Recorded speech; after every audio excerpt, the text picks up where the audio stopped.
I need a husband by tomorrow, or I lose everything." Beatrice sobbed into her apron, her heavy frame shaking in the dim diner light. She thought she was alone with her despair. She was wrong. From the shadows of the corner booth, the city's most feared syndicate boss stood up. The neon sign of Carmichael's all-night diner flickered a sickly, bruised purple against the relentless Boston rain. Inside, the air was thick with the smell of stale grease, burnt coffee, and quiet desperation. Beatrice Miller wiped down the laminate counter for the 4th time that hour, her swollen ankles screaming in protest. At 28, Beatrice, or Bay, to the few who actually looked her in the eye, was not the kind of woman who turned heads, unless it was accompanied by a cruel whisper. She was a size 22, with a soft, round face and a heavy-set figure that she spent her life trying to hide beneath oversized, aggressively ugly diner uniforms. Society had taught her early on that taking up physical space meant she had to shrink her personality to compensate. She kept her head down, worked double shifts, and bore the brunt of the diner manager Frank's verbal abuse without a word of complaint. She didn't have the luxury of pride. She had Lily. Lily was her late sister's 6-year-old daughter. Since her sister's tragic overdose 2 years ago, Bea had been Lily's entire world. But love, in the eyes of the state of Illinois family court, didn't pay for pediatric asthma medication, nor did it satisfy the rigid requirements of a stable household. The diner phone on the wall behind the register rang, its harsh trill cutting through the hum of the refrigerators.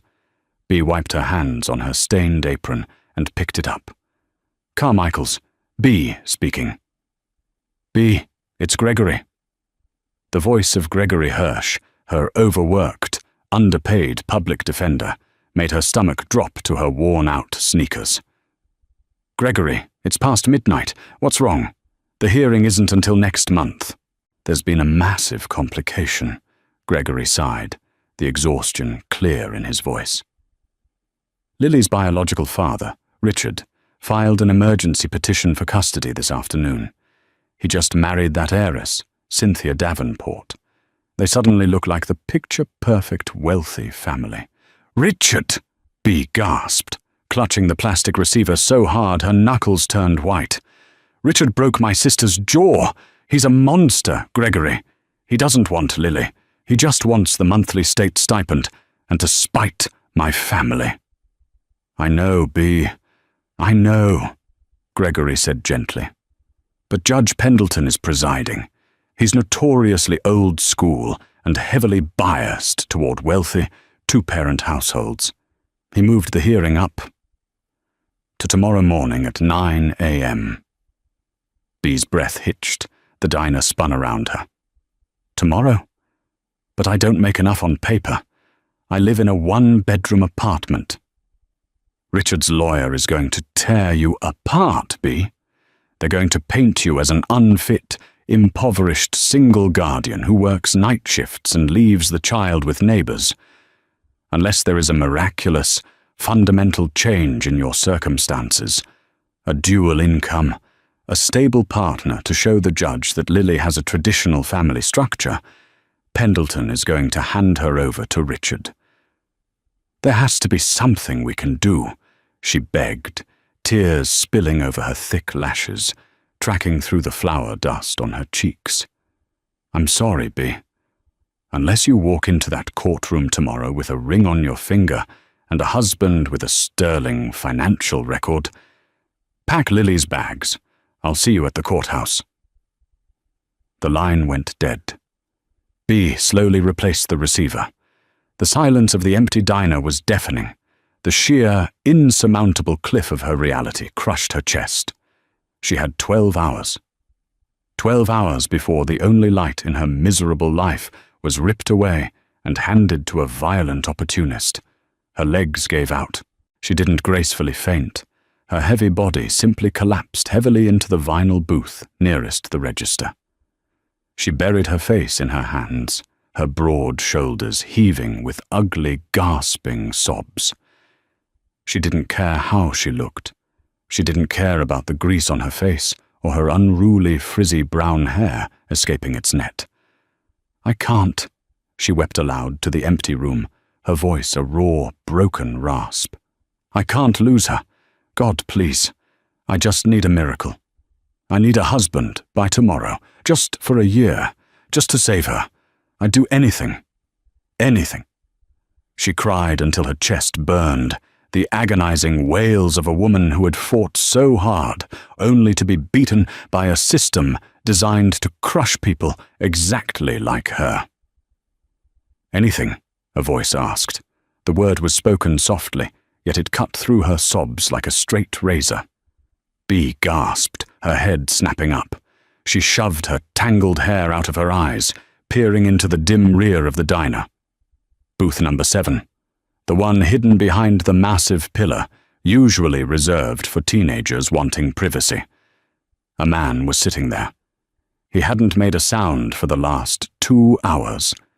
Slowly, deliberately, he stood up and stepped out of the shadows. Bea's breath hitched in her throat, her tears freezing on her face. Even in her isolated, exhausted world, Beatrice Miller knew who Leo Castiglione was. Everyone in Boston knew. You didn't read the papers without seeing his name linked to union takeovers, real estate monopolies, and whispered, bloody turf wars. He was violently handsome, but not in a way that made you want to approach him. He had the kind of sharp, aristocratic Italian features that looked like they were carved from marble, and eyes the color of a frozen lake. He wore a bespoke, charcoal grey suit that probably cost more than Bea's life insurance policy. He was tall, broad-shouldered, and radiated an aura of absolute, terrifying control. He looked at her. He didn't look at her with the usual mixture of pity and disgust that men reserved for a fat, crying waitress. His gaze was clinical, calculating. "You need a husband by tomorrow morning," Leo Castiglione repeated, his voice a low, resonant baritone. "And you said you would do anything." Bea scrambled backward in the booth, her heart hammering wildly against her ribs. I didn't know anyone was back there. We're closing, Mr. Castiglione." He ignored her words, taking a slow step forward until he was standing over her booth. The scent of sandalwood, expensive tobacco, and something uniquely dangerous drifted over her. "I happen to need a wife," Leo said smoothly, sliding into the booth opposite her. "It seems we have a rare, intersecting timeline, Ms. Miller." Bea stared at him, paralyzed. Her mind struggled to process the surreal nightmare she had just stumbled into. You know my name?" she stammered. "I know many things," Leo replied, resting his large hands flat on the cracked table. She noticed a faint, white scar crossing the knuckles of his right hand. "I know you work 60 hours a week.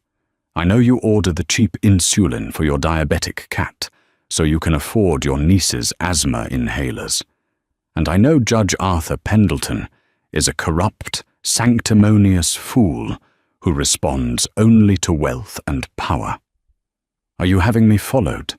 Bea whispered, her protective instincts flaring even through her terror. "Don't flatter yourself," Leo said bluntly, though his tone wasn't cruel. "I own the building you live in. I own this diner. My men do thorough background checks on all employees and tenants. You are remarkably, profoundly boring, Beatrice.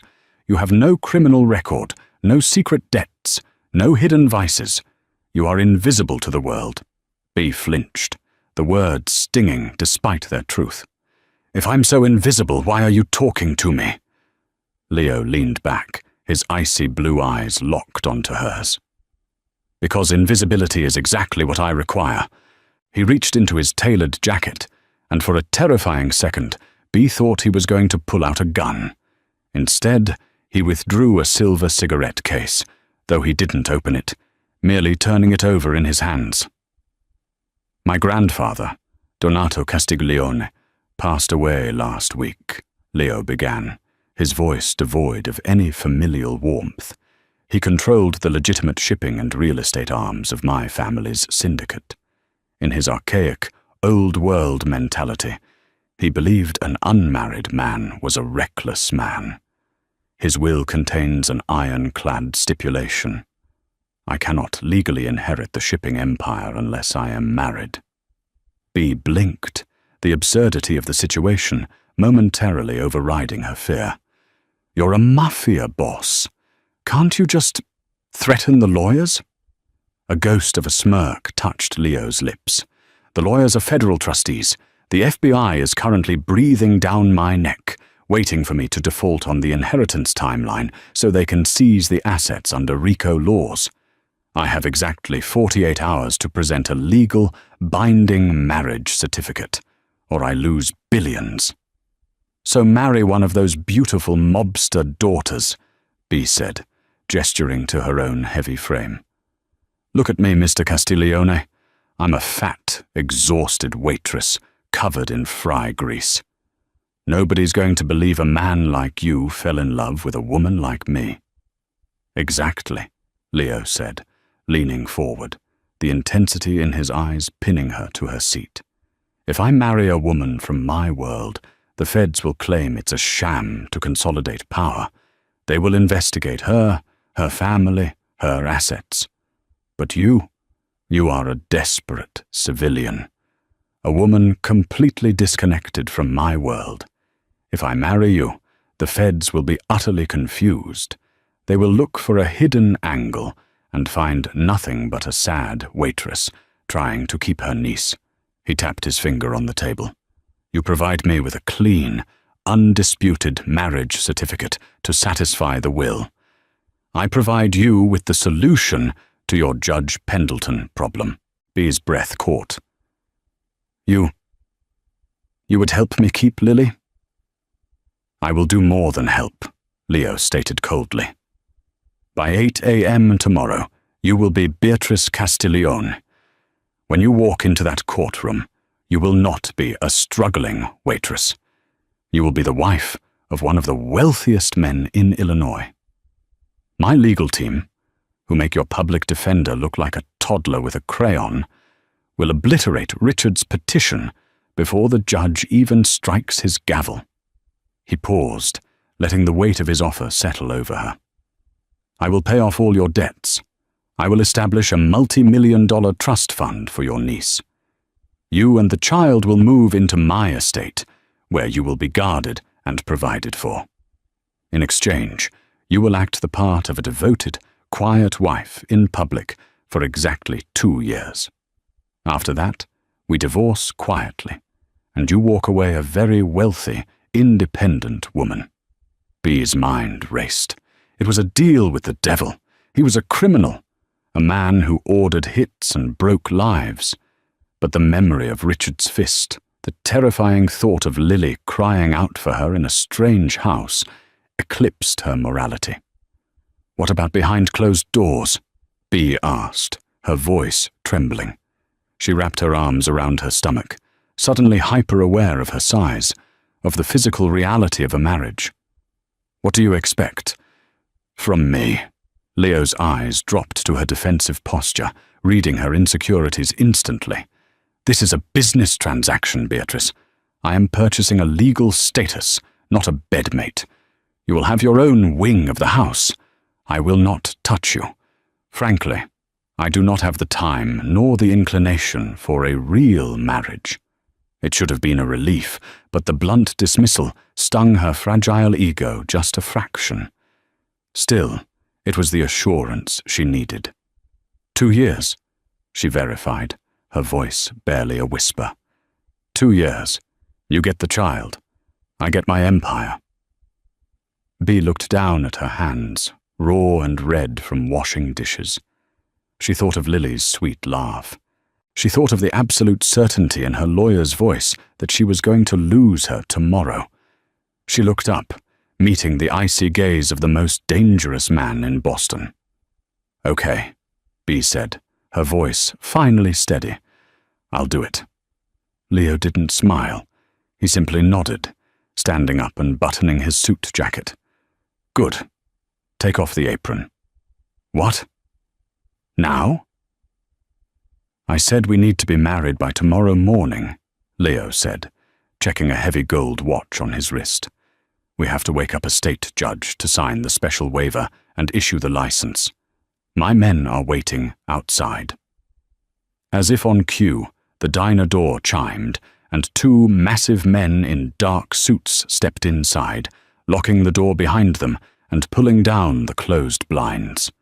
Bea untied her apron with trembling hands. She was stepping out of the frying pan and directly into the fire. But as Leo Castiglione placed a warm, heavy hand on the small of her back to guide her out into the rainy night, a bizarre foreign thought crossed her mind. For the first time in her life, she wasn't facing the fire alone. The harsh fluorescent lights of the Cook County family court on West Randolph Street buzzed like a swarm of angry hornets. It was 8:45 a.m. Gregory Hirsch, Bea's exhausted public defender, paced the worn linoleum hallway, nervously checking his cheap wristwatch. Inside courtroom 4B, the scene was already set for a slaughter. Richard Harrison sat at the petitioner's table, looking nauseatingly polished in a navy suit. Beside him sat his new wife, Cynthia Davenport, a woman so painfully thin and impeccably blonde, she looked like she was carved from ice. They were flanked by three high-priced corporate lawyers. At the bench sat Judge Arthur Pendleton, a man infamous in Boston for his disdain of the working class, already looking at his watch with visible irritation. "Where is she?" Richard sneered to his lead attorney. "Probably overslept. Typical trash." At exactly 8:59 a.m., the heavy oak doors of the courtroom didn't just open. They were aggressively pushed wide by two men in dark, tailored suits who immediately stepped to the side, scanning the room. The low hum of the courtroom died instantly. Through the doors walked Beatrice, but not the Bea who slung hash browns at Carmichael's.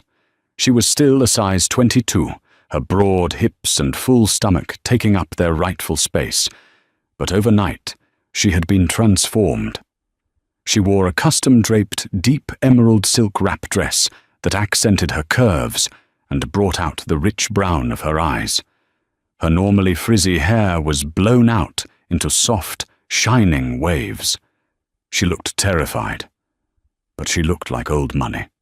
And holding her hand, his thumb resting possessively over the massive, flawless 5-carat diamond on her ring finger, was Leo Castiglione. Following closely behind them was Jonathan Kessler, the most feared, ruthless, and expensive family law attorney in the Midwest. Gregory Hirsch's jaw physically dropped as Kessler bypassed the miserable little public defender's desk and guided Bea to the respondent's table. Leo remained standing just behind Bea's chair, a silent, terrifying monolith of power. "What is the meaning of this interruption?" Judge Pendleton barked, though his voice wavered as he recognized the man standing behind the respondent. "Mr. Hirsch, who are these people?" Jonathan Kessler stepped forward, a shark smelling blood in the water. "Your Honor, Jonathan Kessler of Kessler, Roth and Associates, stepping in as lead counsel for the respondent. And I must correct the court record. You are no longer addressing Beatrice Miller. You are addressing my client, Mrs. Beatrice Castiglione." A collective gasp echoed through the room. Richard bolted upright in his chair. "That's a lie! She's a broke waitress! She lives in a slum!" "Mr. Harrison, restrain yourself," Pendleton snapped, though his eyes were wide, darting between Bea and the mob boss standing behind her. "Mr. Kessler, I demand an explanation. The petitioner has filed for emergency custody based on the respondent's poverty and lack of a stable two-parent household." Kessler didn't just smile. He bared his teeth. He dropped a thick, leather-bound portfolio onto the judge's bench with a heavy thud. "Your Honor, You will find in that folder an authenticated marriage certificate signed at 3 a.m. this morning by a state Supreme Court justice. You will also find the deed to the Castiglione estate, complete destruction if the judge ruled the wrong way. "This is insane!" Richard yelled, slamming his fists on the table. "Look at her! Look at her! A billionaire like him doesn't marry a fat, ugly cow like her. It's a sham! It's a scam to keep my kid." "Mr. Castiglione," Judge Pendleton stammered, terrified to reprimand the syndicate boss. "Please, return to your side." Leo released Richard with a look of pure disgust, pulling a silk handkerchief from his pocket to wipe his hand before returning to Bee's side. He placed a gentle, grounding hand on her shoulder. Bee looked up at him, her heart pounding a frantic rhythm against her ribs. He was furious. Bay and Lily were given the entire West Wing. Lily, oblivious to the mafia strings attached to her new bed. Bee jumped, dropping her wooden spoon. Leo was leaning against the doorway, wearing only a pair of dark sweatpants. Like this video, share it with a friend, and subscribe for more thrilling, true crime and romance stories.